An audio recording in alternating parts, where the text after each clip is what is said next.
It's a busy week in Gamecock athletics as basketball, baseball, and softball all saw action at home. All this and more on this week's episode of Capital City Sports.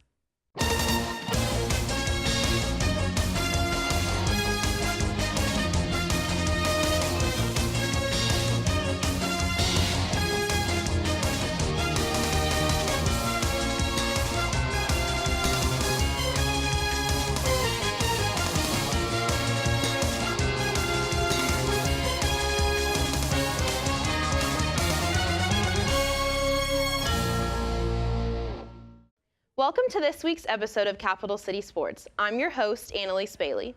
After a successful opening weekend, the Gamecock baseball team was back at Founders Park Tuesday afternoon to face the Charlotte 49ers. Devin Gobeil has the coverage. The Gamecocks looked to bounce back after the 1-0 loss to UNC Greensboro. They faced off against a Charlotte 49ers squad who had taken 2 out of 3 against West Virginia in their season opening series. Freshman Riley Hogan made his first career start at first base for the Gamecocks, and freshman Sawyer Bridges was on the mound. TJ Hopkins scored early for the Gamecocks when he stole third in the first inning and was able to later score on a Charlotte wild pitch. Charlotte was able to quickly respond, though, when TJ Nitching led off the top of the second with a single and later scored from second due to a Gamecock throwing error by shortstop Madison Stokes. The Gamecocks were able to retake the lead in the second when sophomore Jacob Olson launched his first home run of the season when he hit one just past the glove of the 49ers outfielder and into their bullpen. Charlotte responded once again when Nitching scored Brett Netzer with an RBI double to left field, and they later took the lead with a sacrifice groundout by Drew Ober. The bats weren't the only thing working for the Gamecocks. Pitcher Coley Bowers flashed the leather when he made this heads-up play to prevent any more Charlotte runs. The Gamecocks had a big fifth inning that started with this RBI double by Justin Rowe, his second RBI of the season. Rowe crossed the plate himself during the next at-bat when Alex Destino joined the scoring with this no doubt home run to right field. Charlotte fought back by scoring a run in the ninth inning and putting runners on the corners before grounding out to end the game. The Gamecocks got the win at home 5-4, with Coley Bowers getting the win and Tyler Johnson earning the save. Despite a late push by the 49ers, Tyler Johnson was able to close the door on any type of comeback and help the Gamecocks improve to 3-1. They look to continue this hot start to this young season on February 23rd when they take on Kansas State. The baseball team continued their opening week homestand on Thursday against Kansas State. Connor Case was at the Founders Park. The Gamecocks look to ride their momentum from Tuesday's win against UNC Charlotte as they host the Kansas State Wildcats here in Founders Park. Let's take a recap of the game. Kansas State started off with a 4-0 lead to begin the game, but the Gamecocks would attempt to come back with an Alex Destino 2-run homer in the bottom of the third. The Wildcats would answer back as Jake Shooter hit Reed Scott's first pitch for a 2-run homer at the top of the fourth, extending their lead to 6-2. In the later half, Danny Blair looked to ignite the spark as he hit a double in the fourth, bringing in a single run for the Gamecocks. Madison Stokes got the offense going again, grounding left for another 1-run score. An error by Kansas State set up a base hit and a 1-run score for the Gamecocks to bring the score to 6-5. Even with the poor pitching by Kansas State late in the seventh inning, they were able to hang on to win the game with a final score of 6-5. The Gamecocks fell short in a 6-5 game against the Kansas State Wildcats here in Founders Park. Alex Destino was hot at bat with a 2-run homer in the bottom of the third. The Gamecocks host Wright State here in Founders Park on Friday. For Capital City Sports, I'm Connor Case. The baseball team kicked off their weekend series against Wright State. Matt Boombaka was at the game. Here at Founders Park on Friday, February 24th, the number 4 ranked South Carolina Gamecocks at 3-2 host the Wright State Raiders in a weekend series as Clark Schmidt starts it off against Ryan Wiest and what we expect to be a well-pitched game. Here in the bottom of the first, Matt Williams rips a single to center field, giving the Gamecocks a 2-0 lead. In the bottom of the fourth, Madison Stoke hit a moonshot of a home run, extending the Gamecocks' lead to 3-0. Clark Schmidt was phenomenal on the mound today as he struck out 11 batters, making them look silly, swinging and missing left and right. One up, one down, one after the other. But in the top of the fifth, Schmidt found some trouble as a pass ball here leads to Wright State's first run of the game. And the Gamecocks struggle to get outs as this infield single brings across the second run of the ball game. hit by a pitch with the bases loaded, and another run comes in, tied up at 3-3. But the Gamecocks were saved in the bottom of the 7th as Alex Destino hits a liner out to left center, and TJ Hopkins rounds all the way from first base, giving the Gamecocks the lead and eventually the win at 4-3. Gamecock fans left with smiles on their faces as Clark Schmidt fanned 11. Tyler Johnson came in the 9th and got the save. For tomorrow, Will Crow will make his second start of the season, and hopefully the Gamecocks can improve to 5-2. For Capital City Sports, I'm Matt Bumbaka. On Saturday, the equestrian team had a pivotal SEC matchup against Auburn. Thomas Gore was in Blythewood with the coverage. It's been a long season to say the least for the Gamecocks as they sit at 1-4 and last place in SEC play. Today, however, they looked to turn that trend around versus conference opponent Auburn in today's matchup. Starting off with English riders, South Carolina hoped to impress the judges in equitation on the flat. However, it would be Auburn that would come out on top with impressive scores across the board and as a result winning in this category. Next, in English riding, the Gamecocks looked to make up their deficit in equitation over fences. It was a close match, but ultimately Auburn would end up taking this category as well with the help of Ashley Foster, who posted an outstanding score of 90 for the Tigers. On to Western riding, it was a close match in horsemanship for the Gamecocks, with Megan Overberg posting a team-high score of 74 in this category. But it was not enough as Auburn would also take this category 3 points to 2. In the final event of the afternoon, the Gamecocks were finally able to impress the judges in reining, gaining a score of 3 points to 2. But in the end, Auburn would win the overall competition by a score of 11 points to 8. So with the results of today's matchup, the Gamecocks will fall to 1-5 and still at last place in the conference. Next week, however, they get a break from SEC play as they face non-conference opponent SMU. For Capital City Sports, I'm Thomas Gore. The men's basketball team looked to get out of their recent slump with a victory against the Tennessee Volunteers. Jack Taylor was at the Colonial Life Arena.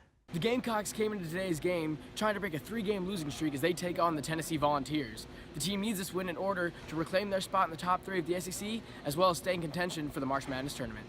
Hassani Gravi got his first career start in this game. While in, he was the source of a more aggressive defense and high energy on offense. The Gamecocks were able to jump to an early lead due to the performance of PJ Dozier and Dwayne Mills. PJ led the team with 19 points, and Dwayne led the team in threes. Dwayne's offensive efficiency combined with solid defense from the team allowed the Gamecocks to accumulate a 21-point lead. However, that stingy defense led to fouls, and those free points revived the Vols offense, allowing Tennessee to get on a 13-0 run, bringing the score to single digits at the end of the half. In the second half, the Gamecocks locked down on defense, double-teaming at the top of the key. Dwayne's back-to-back three-pointers sparked the fire in the Gamecocks, igniting another double-digit run. But Tennessee would not give up without a fight. However, they would not be successful in getting second-chance points. Coach Martin became aggravated with the refs as he believed there were some missed calls. The game would not be close for long as the Gamecock offense was firing on all cylinders, such as this sinful slam from Sandarius. Rackham Felder drains one from downtown, and Thornwell does the same. Once victory was comfortably in reach, Coach Martin allowed players such as Christian Smith and Evan Hinson to come off the bench and be effective. The Gamecocks used the 17-point run to reach a spacious lead of 82-55 to end the game. Although their lead was cut to just single digits by halftime, the Gamecocks were able to rally back and defeat the Tennessee Volunteers 82-55. They will return to number 3 in the SEC, as well as return to Colonial Life Arena next Tuesday for the final home game of the season, as the Gamecock seniors lead the team against the Mississippi State Bulldogs. For Capital City Sports, I'm Jack Taylor. The Gamecock baseball team continued their weekend series against Wright State on Saturday. DeAngelo Stevenson was on the field. The Gamecocks are here at Founders Park looking to continue their series against Wright State after a win last night. Let's swing it over to the highlights. This is game 2 of a weekend 3-game series against Wright State. The Gamecocks look to ride the momentum from Friday's win here at Founders Park.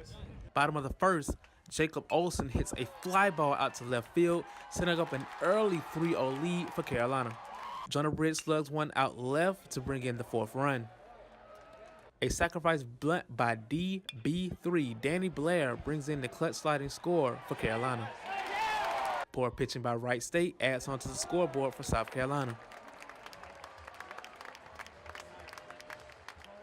Matt Williams will swing one out to right field to bring in 2 more runs for Carolina. Wright State will score their final 3 runs in the 9th inning, but fell short to the Gamecocks with a final score of 10-5. The Gamecocks get their second win against Wright State in the series at home, 10-5. They put up 6 runs in the bottom of the 6th and only let up 3 runs in the top of the 9th. The Gamecocks will host Wright State again here in Founders Park in the 3rd game of the series. For Capital City Sports, I'm DeAngelo Stevenson. The Gamecock baseball team wrapped up their series against Wright State on Sunday. Chris Doby was at Founders Park. It's a beautiful day here at Founders Park as the University of South Carolina Gamecocks are taking on the Wright State Raiders. Carolina is looking to build on his 5-2 record as senior Adam Hill is on the mound after he suffered his first defeat last weekend 1-0 to UNC Greensboro. South Carolina broke through first and put a run on the board with an RBI single from Jonah Bride in the 2nd inning and had the crowd excited for a great start. Wright State then came back in the 3rd with a 2-run shot to deep right center field from their 2nd baseman Matt Morrow to put the Raiders up 1. The game had plenty of fireworks to go around and it all started with a foot off of a base. The umpires originally ruled the runner out but later reversed the call, which did not bode well with South Carolina head coach Chad Holbrook. Holbrook was letting not only one ump but 2 umps have it as he was clearly furious and much of the crowd agreed with him. After almost a minute of fighting, Holbrook was eventually tossed and went back to the locker room for an early shower in the top of the 5th. A single after the 7th inning stretch had the crowd rejuvenated and hopeful for a comeback, but Wright State shut the dream down after scoring back-to-back runs in the 8th. The game ended with a strikeout from shortstop Madison Stokes and sent many Carolina fans home unhappy. The University of South Carolina's attempt at a weekend sweep this weekend was foiled as Wright State defeated them 5-1. The University of South Carolina is taking on Appalachian State on Tuesday and looks forward to its weekend series with Clemson next weekend. The women's basketball team looked to continue their home SEC dominance against Kentucky. Kayla Pace was at Colonial Life Arena. It's senior day at Colonial Life Arena, which means the final career home game for Tiffany Davis and Elena Coates. The Gamecocks look to lock up the #1 seed in the SEC tournament with a win over Kentucky. South Carolina was 1 win away from another SEC regular season title when they went up against a ranked Kentucky team on Sunday afternoon. Kayla Davis started out strong with the first score of the game and went on to post 20 total points. Asia Wilson led the team in scoring and playing time, putting up 25 points and sitting out only 2 minutes, but Kentucky would not go down easy. Standout guard Michaela Epps managed 10 points against a tough South Carolina defense. It wouldn't have been senior day without an impressive performance from Elena Coates. She boasted 9 rebounds and 13 points in her final regular season home game. Coates also played a huge role in preventing a shorter Kentucky squad from scoring under the basket until she left the game with an injury in the 4th quarter. The Wildcats had to resort to the outside shot, with guard Mackenzie Cann going 3 for 9 from behind the 3-point line. The Gamecocks would lead the Wildcats for the duration of the game and win by a final score of 95-87.